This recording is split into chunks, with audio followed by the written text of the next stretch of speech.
Greetings in the name of Jesus lord hour saver క్రీస్తు నామమున శుభవందనాలు. మరి చూసుకున్నట్లయితే మత్తయి సువార్త 12వ అధ్యాయము 35వ వచనం. సజ్జనుడు తన మంచిదనం విధుల నుండి సద్విషయం తెచ్చును, దుర్జనుడు తన చెడుదనం నుండి దుర్విషయం తెచ్చును. కాబట్టి మనము హృదయంలో నుంచి మంచి విషయాలు తీసుకోవాలి. చూడండి, పైన పరలోకం, ఇది భూలోకం, కింద పాతాళం. పరలోకంలో దేవదూతలు దేవుని స్తుతిస్తూనే ఉంటాయి, స్తోత్రం స్తోత్రం అని ఇతరులను దీవిస్తూనే ఉంటాయి. మన క్షేమం కోసం ఇతరులు ప్రార్థిస్తూనే ఉంటారు. వాళ్ళు ఏం చేస్తారు? సజ్జనుడు తన మంచిదనం సద్విషయం తెచ్చును. కాబట్టి మనం ఎప్పుడు ఇతరులను దీవిస్తూనే ఉండాలి. క్రీస్తు చూడండి, యేసయ్య పరలోకం నుంచి రాలిన ఒక దేవదూత ఈ భూలోకంకి వచ్చిండు. యెరూషలేములో సువార్త ప్రారంభించిండు. కానానులో అనే ప్రాంతంలో మొదటి అద్భుతం నీళ్లను ద్రాక్షరసంగా మార్చడం. సువార్త చేస్తూ గలిలయ, కపెర్నహూము రకరకాల ప్రాంతాలు తిరిగి సువార్త చేసిండు. కాబట్టి మీరు చేస్తున్న ఉద్యోగం కావచ్చు, వ్యాపారం కావచ్చు, వృత్తి పనే కావచ్చు, ఏ ప్రయాణం కానీ, బస్సు ప్రయాణం చేసినా, ఆటో ప్రయాణం చేసినా, మీరు ఎక్కడ ప్రయాణం చేసినా కానీ ఇతరులను దీవిస్తుండాలి, ప్రార్థన చేస్తూ ఉండాలి. ప్రపంచంలో ఎక్కడెక్కడ జనాలు కష్టాల్లో ఉన్నారు, ఇబ్బందులు ఉన్నారు, ఇరుకుల్లో ఉన్నారు. మీ ఇల్లు క్షేమం కోసం, మీ ఇంటి పక్కల క్షేమం కోసం, మన ఇల్లు పక్కలు చూడండి, వాళ్ళు వాడే నిత్యావసర సరుకులు, పాల పకటి కానీ, పప్పులు, ఉప్పులు, ప్రతి ఒక్కటి మనకు ఏదో ఒక రూపంలో వస్తూనే ఉంటాయి. కాబట్టి మన క్రిస్మస్ ఖర్చులకు కానీ ఏదే కానీ వచ్చినప్పుడు వాళ్ళని దీవించాలి. వాళ్ళని దీవిస్తే మనకు దీవెనలు. యోబు ఏం చేసిండు? వేకుజాములు లేసి తన కుటుంబ క్షేమం కోసం బళ్ళార్పించుకుంటూ ఇతరులను దీవించిండు. కాబట్టి దీవిస్తే దీవెనలు, శపిస్తే శాపాలు.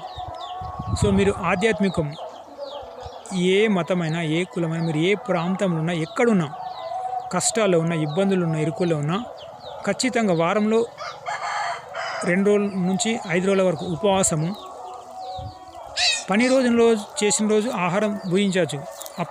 అపోస్తలుడైన పౌలు అంటాడు, మొదటి తెస్సలోనిక 3:10, 3:10 అంటాడు, నేను పని చేయకుంటే ఆ రోజు భోజనం చేయ అంటాడు. కాబట్టి తిన్న లైట్గా ఆహారం తిని ఇతరులను దీవిస్తూ ఉండాలి.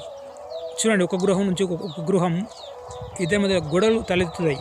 ఎందుకంటే వాళ్ళకు ఉపవాసం లేక, చిన్న పరాహార గొడవ విషయంలో కానీ, చిన్న ఏదో ఒక విషయంలో, డబ్బు విషయంలో కానీ, పనిచేసిన స్థలంలో భాష విషయంలో కానీ చిన్న గొడవలు పెద్దగా అవుతాయి. ఎందుకు?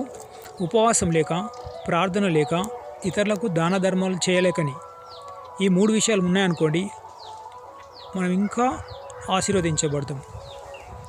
ఈ 3 విషయాలు వండుకుంటూ ఇంకొకటి ఉండాలి. ఏంటంటే దానియేలు 12వ అధ్యాయము 3వ వచనం చూడు. బుద్ధిమంతులైతే ఆకాశమంలోని జ్యోతులే పోలిన వరే ప్రకాశించారు. నీతి మార్గం అనుసరించి నడుచుకున్నట్లు ఎవరు అనేకులను తిప్పురో వారు నక్షత్రం వల్లే ప్రకాశించారు. కాబట్టి మనం ఇతరులను చెప్పాలి. మీరు ఉపవాసం ఉంటున్నారు, మీరు ప్రార్థన చేస్తున్నారు, మీరు ఇంకా మోషే ఇచ్చిన ధర్మశాస్త్రం చదువుతున్నారు. మీ పక్కింటోళ్ళు తాగుబోతులే కావచ్చు, మీ పక్కింటోళ్ళకు ఉపవాసం ఉండలేదు కావచ్చు, వాళ్ళకు కష్టాలు, ఇబ్బందులు, ఇరుకులు, అనేక శ్రమలు ఉన్నాయి కావచ్చు. మరి మీరు ఎలా ఉండాలి? మీలాగా వాళ్ళను తయారు చేయాలి. ఉపవాసం ఉండని చెప్పాలి, మోషే ధర్మశాస్త్రం చదవమని చెప్పాలి, వాళ్ళకు కూడా బీదలకు దాన ధర్మాలు చేయాలని చెప్పాలి. ఇవి వేసినాం అనుకోండి, మనకి ఇంటికి ఎలాంటి శని అనేది ఉండదు. ఎలాంటి కష్టాలు, ఇబ్బందులు, ఇరుకులు, బాధ, దుఃఖము, కన్నీరు, మనోవేదన, ఎలాంటివి అప్పుల సమస్యలు, అనారోగ్య సమస్యలు అనేవి ఉండవు. కాబట్టి మీరేం చేస్తారంటే, మీరు అట్లా ఉండి ఇతరులను మీలాగా తయారు చేయాలి. చేస్తే మనకు ఆశీర్వాదాలు. సో మరి మీరేం చేయండి?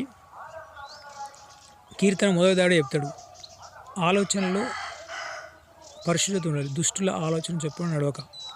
సో మీరు బస్సు ప్రయాణం చేసినా, మీరు చేస్తున్న ఉద్యోగంలో కానీ, చాలామంది పడిపోయి కదంటే, పనిచేసే స్థలంలో పనిచేస్తున్నప్పుడు, ఈ చేతులు పనిచేస్తున్నప్పుడు మన ఆత్మ చేత ప్రార్థన చేయాలి. నేనైతే అప్పుడప్పుడు కేటరింగ్కి వెళ్తాం భోజనం వడ్డించడానికి. వాళ్ళు తినేవాళ్ళు, వాళ్ళు కట్టే కరెంటు బిల్లులు, ఉప్పు బిల్లులు, పప్పులు, అవన్నీ మాకు క్రిస్మస్ భోజనాలకు ఆ విధంగా ఖర్చుకు వస్తున్నాయి ప్రభువా అని ఆత్మ చేత నేను వాళ్ళని దీవిస్తా. మరి క్రీస్తేవుడు నా తండ్రి చిత్తం వేచి ఆయన పర్యంత దూముచింటూ నాకు ఆహారమే ఉండేది అన్నాడు. కాబట్టి మనం ఈ లోకంకు ఎలా ఉండాలంటే, ఒక రాలిన దేవదూతలాగా ఉండాలి. ఈ భూలోకం శాశ్వతం కాదు. మరి ఇప్పుడు ఈ మంత్ ఎండింగ్ అవుతుంది. పాతవి గతించను, నూతన ఉద్భవించాను ఉంది కదా. మన ఓల్డ్ థింగ్స్ పాస్ అవే. పాత విషయాలను తీసేసుకొని సమస్త కల్మషము, దుష్టత్వము. ఇప్పుడు గలతీ పత్రికలో ఏముంది? మేలు చేయడం విసుగుగా ఉందామని ఉంది. కానీ కొంతమంది బోధిస్తారు, వాడు నాతో మాట్లాడడానికి సహాయం చేయొద్దు అంటే అక్కడ ఏముంది? క్రీస్తుకు బోధకు సరైన బోధ కాదు అది. సహాయం చేస్తూనే ఉండాలి. పరిశుద్ధ బైబిల్ ఏం చేస్తుంది? సహాయం చేయమని చెప్తుంది. కానీ కొంతమంది సహాయం చేయొద్దని చెప్తారు.